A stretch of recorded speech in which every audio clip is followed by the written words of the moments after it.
ആയിഷ ബീവി പറഞ്ഞു, കുഴപ്പമില്ല നബിയെ, അങ്ങക്ക് വേണ്ടി എന്ത് ഞാൻ തരും, എന്ത് സമയം വേണമെങ്കിലും തരും. അന്ന് ആയിഷ ബീവിയുടെ ഊഴാൻ അല്ലാഹുവിന്റെ ഹബീബായ റസൂലുള്ളാഹി തങ്ങൾ എഴുന്നേറ്റ് പോവുകയാണ്. ആയിഷ ബീവി നോക്കുമ്പോ അല്ലാഹുവിന്റെ റസൂലുള്ളാഹിനെ കാണുന്നില്ല. ആയിഷ ബീവി കിടന്നുറങ്ങുന്ന സ്ഥലത്തെന്തോ കാലിൽ വെള്ളം ഇങ്ങനെ തട്ടുകയാണ്. എവിടെന്നാണ് ഈ വെള്ളം ഒഴുകി വരുന്നത്? എവിടെന്നാണ് ഈ വെള്ളം ഒഴുകി വരുന്നത്? ആയിഷ ബീവി റളിയല്ലാഹു തആല അൻഹാ എഴുന്നേറ്റ് കൊണ്ട് പോവുകയാ. ഈ വെള്ളം ഒഴുകി വരുന്ന സ്ഥലം എവിടെയാണെന്ന് അറിയാൻ വേണ്ടിയിട്ട് ചെന്നുകൊണ്ട് നോക്കുമ്പോ ഒരു കുറ്റവും ചെയ്യാത്ത, ഒരു വൃത്തികേടും ചെയ്യാത്ത നമ്മുടെ മനസ്സിന്റെ രാജകുമാര മുഹമ്മദുർ റസൂലുള്ളാഹ്. ഓ നബി തങ്ങൾ പൊട്ടിക്കരയുകയാ, നമസ്കാരത്തിൽ കിടന്നുകൊണ്ട് കരയുകയാ. വലസൗഫ യുഅതീക റബ്ബുക ഫതർലാ, വലസൗഫ യുഅതീക റബ്ബുക ഫതർലാ. നബിയേ, അങ്ങ് എന്ത് ചോദിച്ചാൽ ഞാൻ തരുമെന്ന് അല്ലാഹു തആല പറഞ്ഞുവല്ലോ. അങ്ങനെയുള്ള റസൂലുള്ളാഹി തങ്ങൾ നമസ്കാരത്തിൽ നിന്ന് പൊട്ടിക്കരഞ്ഞപ്പോ അല്ലാഹുവിന്റെ റസൂലിന്റെ കരച്ചിൽ കണ്ടുകൊണ്ട് ആയിഷ ബീവി റളിയല്ലാഹു അൻഹ പറയാ, ലിഅന്നഹു ഖുബില. ഈ റസൂലുള്ളാഹി വഫാത്താകുമോ, ഈ അല്ലാഹുവിന്റെ റസൂൽ ഇവിടെ പറഞ്ഞു പോകുമോ എന്ന് പോലും പേടിച്ചു പോയെന്ന് പറയുന്ന ബഹുമാനപ്പെട്ട ആയിഷ ബീവി പറയാ, നമസ്കാരം കഴിഞ്ഞ നബി തങ്ങൾ ദുആ ചെയ്യാതെ എഴുന്നേറ്റ് ഓടാറില്ല. ഇന്ന് അപകടങ്ങൾ സംഭവിക്കുന്നില്ലേ? ഇന്ന് ഒരുപാട് ബുദ്ധിമുട്ടുകൾ സംഭവിക്കുന്നില്ലേ? ഒരുപാട് പ്രയാസങ്ങൾ സംഭവിക്കുന്നില്ലേ? വാഹനങ്ങളുടേതായിട്ടുള്ള ഇടയിൽ പോയി പിടഞ്ഞു വീഴുന്നില്ലേ? എന്റെ ചെറുപ്പക്കാരാ, ഇതൊക്കെ ഒന്ന് മാറിക്കിട്ടാ. നമസ്കാരം കഴിഞ്ഞിട്ട് അവിടെ ഇരുന്ന് കൊണ്ട് എഴുന്നേറ്റ് ഓടല്ലേ പ്രിയപ്പെട്ട ചെറുപ്പക്കാരാ. അവിടെ ഇരുന്നിട്ട് റബ്ബേ فإذا فرغت فانصب وإلى ربك فارغب. നമസ്കാരത്തിൽ നിന്ന് വിരമിച്ചാൽ فإذا فرغت, നീ നിന്റേതായിട്ടുള്ള നമസ്കാരത്തിൽ നിന്ന് വിരമിച്ചാൽ നീ ഒന്ന് ഉഷാറായിട്ടിരിക്കണം. നിന്റെ റബ്ബിലേക്ക് നീ പൊട്ടിക്കരഞ്ഞുകൊണ്ട് ഖേദിച്ചു നിന്റെ ജീവിതത്തിന് ആവശ്യമുള്ള മുഴുവൻ അല്ലാഹുവേ, എന്റേതായിട്ടുള്ള മൊഗ്രാല് പുത്തൂരുള്ള എന്നെ പോലെ ആയുസ്സുള്ള എന്റേതേ പ്രായമുള്ള എന്നോടൊപ്പം കളിതമാശകൾ പറഞ്ഞുകൊണ്ട് നടന്നിരുന്ന എന്റെ പ്രിയപ്പെട്ട കൂട്ടുകാര് എന്നെ വിട്ട് പിരിഞ്ഞല്ല റബ്ബേ. ഇതേപോലെ എനിക്കൊരവസ്ഥ വരുത്തല്ലേ അല്ലാ. എന്റെ പ്രിയപ്പെട്ട ഉപ്പയും ഉമ്മയെ കണ്ണുനീരിലാഴ്ത്തുന്ന ഒരു രോഗം വരുത്തല്ലേ അല്ലാ. എന്റെ പ്രിയപ്പെട്ട ചെറുപ്പക്കാരാ, എന്തുകൊണ്ടാ നമുക്കൊന്ന് സമയമില്ലാതെ പോകുന്നത്? അതുകൊണ്ട് എഴുന്നേറ്റ് ഓടാതെ അപകടങ്ങൾ വരാതിരിക്കാ, പ്രിയപ്പെട്ട ഉപ്പാക്കുമ്മാക്ക് രോഗം വരാതിരിക്കാ, പൊട്ടിക്കരയാ ചങ്കൂറ്റമുള്ള ഏതെങ്കിലും ഒരു ചെറുപ്പക്കാരി മഗ്രാര് പുത്തൂരിലുണ്ടെങ്കിൽ എന്റെ മുസ്ലിം യുവാക്കളെ, ഒരു മുസൽമാന്റെ ആദ്യത്തെ കടമയതാണ് അവന്റെ ജീവിതത്തിലുള്ള പ്രശ്നങ്ങൾ മാറാ, ബുദ്ധിമുട്ടുകൾ മാറാ, കഷ്ടപ്പാട് മാറാ, ആവലാദികൾ മാറാ. അവൻ ദുആ ചെയ്യട്ടെ. ലോകത്തിന്റെ നേതാവേ മുഹമ്മദുർ റസൂലുള്ളാഹ്.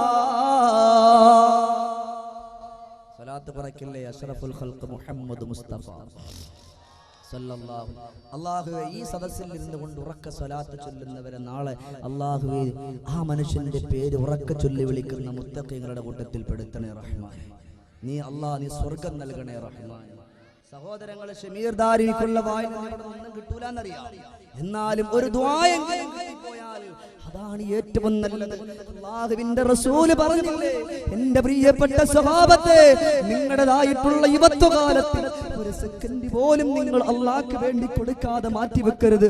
കാരണം റബ്ബിന്റെ അടുക്കലേക്ക് നിങ്ങൾ പോയി കഴിയുമ്പോ നിങ്ങളുടെ യുവത്വത്തെ കുറിച്ച് ചോദിക്കുമ്പോ ഒരു നീ യഥാർത്ഥമായിട്ട് മുസൽമാനാണെന്ന് പറയുന്നല്ലോ, പക്ഷേ മുസൽമാനാണ് എന്ന് പറഞ്ഞിട്ട് എന്ത് നിന്റെ റബ്ബിന് വേണ്ടി കൊടുത്തെന്ന് ചോദിക്കുമ്പോ ഒന്നുമില്ലാതെ കൈയും കെട്ടിയിട്ട് തലകുനിച്ച് നിൽക്കുന്ന ഒരാളുടെ കൂട്ടത്തിൽ എന്റെ പ്രിയപ്പെട്ട സ്വഹാബാക്കൾ പെട്ടുപോകാൻ പാടില്ല എന്ന് ലോകത്തിന്റെ നേതാവ് നബി സല്ലല്ലാഹു അലൈഹി വസല്ലമ തങ്ങൾ പറഞ്ഞുവെങ്കിൽ പ്രിയപ്പെട്ടവരെ, അത് സ്വഹാബത്തിന് വേണ്ടി മാത്രമായിരുന്നില്ല. ഇന്നേവരേക്ക് എന്റെ മുമ്പിലിരിക്കുന്ന മൊഗ്രാല് പുത്തൂരുകാരും ഈ ലോകത്തിന് കടന്നു വരാനിരിക്കുന്ന ഇസ്രാഫീൽ അലൈഹിസ്സലാത്തു വസ്സലാം സൂറന്ന കാഹളത്തിലേക്ക് ഊതാനിരിക്കുന്ന ആ സമയം വരെ ഈ ലോകത്താരൊക്കെയാണോ കടന്നു വരിക, ആ കടന്നു വരുന്ന മുഴുവൻ അല്ലാഹുവിന്റെ റസൂൽ പറയാ, സദാസമയത്ത് നിങ്ങൾ പൊട്ടിക്കരയണം, റബ്ബിനെ ഓർത്തുകൊണ്ട് കരയണം, അല്ലാഹുവിനെ ഓർത്തുകൊണ്ട് കരയണം. ഇന്നിപ്പോൾ എത്ര ആളുകൾ ഇന്നിപ്പോൾ കരയുന്നുണ്ട് അല്ലാഹുവിനെ ഓർത്തുകൊണ്ട്, ഹബീബായ നബി സല്ലല്ലാഹു അലൈഹി വസല്ലമ തങ്ങളെ ഓർത്തുകൊണ്ട് ഇന്നിപ്പോൾ എത്ര ആളുകൾ കരയുന്നു.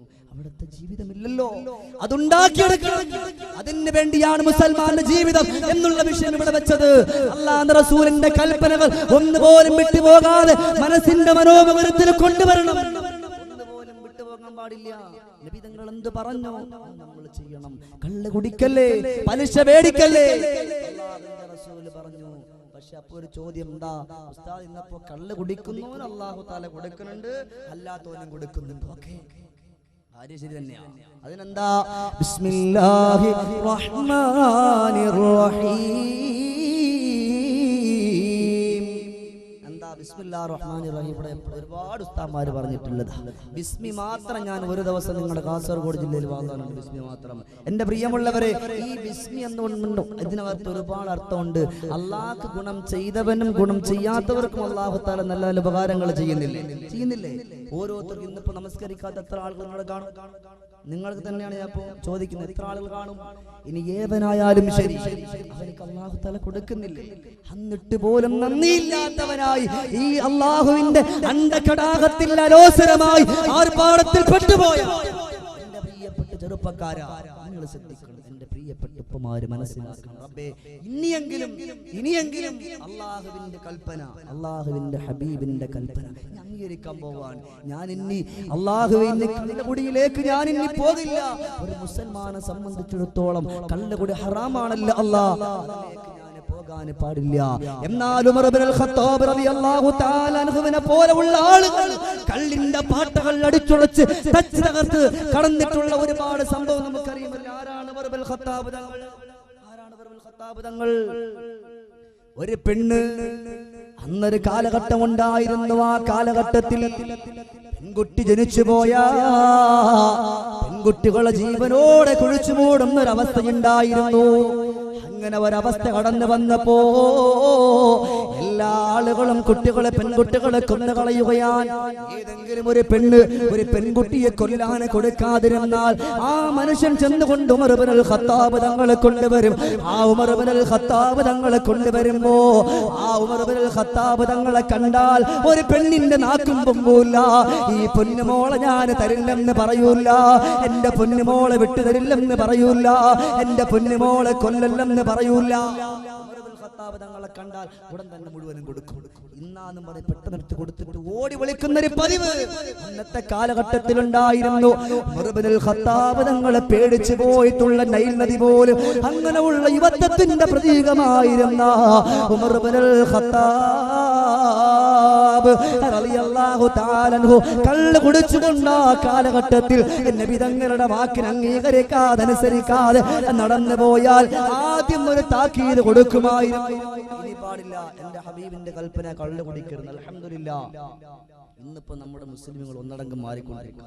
ഇന്നിപ്പോ കള്ള് കുടി ഇപ്പൊ കുറഞ്ഞിട്ടുണ്ടല്ലേ? നല്ല നമ്മുടെ ചിന്ത. ഇന്നിപ്പോ എന്താ, കള്ള് കുടിക്കലെന്നല്ല, ഹലാലായ കള്ള് മാത്രമേ കുടിക്കാൻ പാടുള്ളൂ എന്നായി. ഗവൺമെന്റിന്റെ കള്ള് മാത്രമേ കുടിക്കാവൂ, അല്ലാത്ത കള്ളൊക്കെ തനിച്ച ഹറാമും, ഇത് മാത്രം ഹലാൽ. സുന്ദരായി അല്ലേ? ഏത് കള്ളായാലും ലഹരി പിടിപ്പിക്കുന്ന ഏതൊരു വസ്തുവായാലും അതൊക്കെ തനിച്ച ഹറാമ് തന്നെയാണ്. എന്റെ വാക്കല്ല, അല്ലാഹുവിന്റെ ഹബീബിന്റെ വാക്കാ. അതുകൊണ്ട് എന്റെ പ്രിയപ്പെട്ട യുവാക്കളോട് പറയാ, അല്ലാഹുവേ ഇന്ന് എന്റെ മുസൽമാന്റെ ജീവിതം എന്നുള്ള വിഷയം ഇവിടെ ഷമീർ ദാരിമി ഇവിടെ പറയുമ്പോ ഇനി മുതൽ ഞാൻ ശംഭു മേടിക്കില്ല, പാമ്പ്രാക്ക് മേടിക്കില്ല, ഗണേഷ് മേടിക്കില്ല. എന്റെ പ്രിയപ്പെട്ട മാതാപിതാക്കൾ പല പ്രാവശ്യവും എന്നോട് പറഞ്ഞിട്ടുണ്ട്, മോനെ കള്ള് കുടിക്കല്ലേ, അത് ഹറാമാണ്, പാൻപ്രാക്ക് വെക്കല്ലേ എന്നെ ഉമ്മയും ഉപ്പയും തലയിൽ കൈവച്ചുകൊണ്ട് പറഞ്ഞിട്ട് ഞാൻ ചെയ്തിട്ടില്ല. അല്ലാഹു അതേപോലെ ഞാൻ ചെയ്തിട്ടുണ്ട്. എന്നാൽ ഇന്ന് മുതൽ ഈ വാദിന്റെ ഈ സദസ്സിൽ വെച്ചുകൊണ്ട് ഞാൻ നേർച്ച ചെയ്യുകയാ, ഇനി ഞാൻ കള്ളു കൊടുക്കില്ല, ഇനി ഞാൻ ശംഭു വെക്കില്ല, ഇനി ഞാൻ പാമ്പ്രാക്ക് തിന്നില്ല. ചങ്കൂറ്റമുള്ള ചെറുപ്പക്കാർ ഈ സദസ്സിൽ യുവാക്കളോട് പറയാ, മാറ്റിവെക്കണം. മുസൽമാനെ സംബന്ധിച്ചോട് ഇതൊക്കെ ഹറാമാണ്. ഇതിന് വേണ്ടി ഉപയോഗിച്ച കാശ് അല്ലാഹു തആല ചോദിക്കും. ഔഷറയാകുന്ന കോടതിയിലോ എന്റെ പ്രിയപ്പെട്ട ചെറുപ്പക്കാരാ, നിന്നെ അല്ലാഹു ഒരുമിച്ച് കൂട്ടുമ്പോ അവിടെന്ന് ചോദിക്കുന്നടാ, നിനക്ക് ഞാൻ നൽകിയിട്ടുള്ള കാശില്ലേ? ഓ, കാശ് കൊണ്ട് എന്താടാ നീ ചെയ്തിട്ടുള്ളത്? ആ സമയത്ത് ഒന്നും പറയാതിരിക്കാൻ പറ്റൂല, ഒന്നും പറയാതിരിക്കാൻ പറ്റൂല. നീ പറഞ്ഞില്ല എങ്കിലും എന്റെ പ്രിയപ്പെട്ടവരെ, നിന്നെ കൊണ്ട് ഖബറിലേക്ക് വെക്കുമ്പോ നിന്റെ എല്ലാ നന്മ തിന്മകളും എഴുതിയിട്ടുള്ള പേപ്പറില്ലേ നിന്റെ കഴുത്തിൽ കെട്ടി തൂക്കിയിട്ടിരിക്കുകയാ. ആ പേപ്പറുമായിട്ട് മഹ്ശറയിലേക്ക് ചെല്ലുമ്പോ അല്ലാഹു പറയുന്നു, നീയൊന്നും പറയണ്ട, അവിടെ വെച്ചും കള്ളം പറയാ ഒരുങ്ങും. റബ്ബേ, ഞാൻ കള്ള് കുടിച്ചിട്ടില്ല, ഞാൻ ചീട്ട് കളിച്ചിട്ടില്ല, ഞാൻ പാമ്പ്രാക്ക് വെച്ചിട്ടില്ല. അല്ലാഹു തആല എന്താ ചെയ്യുന്നു എന്നറിയോ? അൽയൗമ നഖ്തിമു അലാ അഫ്വാഹിഹിം വതുകല്ലിമുനാ ഐദീഹിം വതശ്ഹദു അർജുലുഹും ബിമാ കാനൂ യക്സിബൂൻ. കൈകാലുകളൊക്കെ അല്ലാഹു തആല സംസാരിപ്പിക്കാൻ വായ സീൽ വെക്കും. അങ്ങനെ കൈകാലുകൾ പറയും, ഈ അല്ലാഹുവേ ഞാനാണ് കാശ് കൊടുത്തിട്ടുള്ളത്, ഞാനാണ് കാശ് കൊടുത്തിട്ടുള്ളത് എന്നിങ്ങനെ കൈകാലുകളൊക്കെ ഇങ്ങനെ പറയും. ആ സമയത്ത് പിന്നെ ഒരു രക്ഷ ഉണ്ടാകൂല. അതുകൊണ്ട് എന്റെ യുവാക്കളോട് പറയാ, ഇവിടെ വെച്ചുകൊണ്ട് മാറ്റിക്കോ, യഥാർത്ഥമായിട്ടുള്ള ഒരു മുസൽമാനായിക്കോ. ഇന്നതാ ജാബിർ എന്ന് പേരിട്ടിട്ട് കാര്യമില്ല, ഖദീജ എന്ന് പേരിട്ടിട്ട് കാര്യമില്ല, സുബൈർ എന്ന് പേരിട്ടിട്ട് കാര്യമില്ല, മുഹമ്മദ് മുസ്തഫ എന്ന് പേരിട്ടത് കൊണ്ട് മാത്രം കാര്യമായില്ല. ഓ, മുഹമ്മദ് മുസ്തഫാന്റെ ജീവിതം എന്റെയും നിന്റെയും ജീവിതത്തിൽ ഉണ്ടോ എന്നൊരു മാറ്റത്തിരുത്തലുകൾ നമ്മൾ വരുത്തണ്ടേ ചെറുപ്പക്കാരാ. അതില്ലാണ്ട് പോയാ ആറടി മണ്ണാകുന്ന ഖബർ മുതൽ മഹ്ശറയാകുന്ന കോടതി വരെ നമുക്ക് ബുദ്ധിമുട്ടാ. മുഹമ്മദ് മുസ്തഫ